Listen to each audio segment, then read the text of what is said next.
В България не ти трябва информация, не ти трябва опит, не ти трябва дори право, трябва ти човек. Не знаеш как става. Спокойно, ти имаш човек.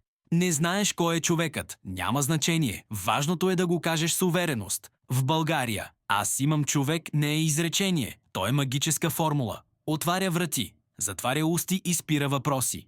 Няма как веднага става ще видим. Не може. Става дай да се чуем. По принцип не става, ама за тебе ще направим нещо. Най-хубавото е, че никой не знае кой е този човек. Понякога е братовчет, понякога е съученик, понякога е едно момче, понякога е просто слух, но всички се държат така, сякаш човекът е навсякъде. Опашка? Аз имам човек. Документи? Аз имам човек. Проблем? Аз имам човек. Закон?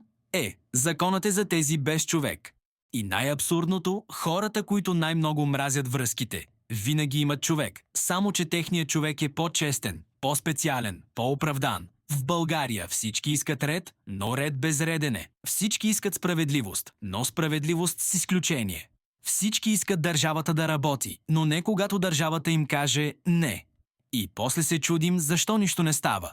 Как да стане, когато държавата е пълна с хора, които не вярват в системата, а само в човека си?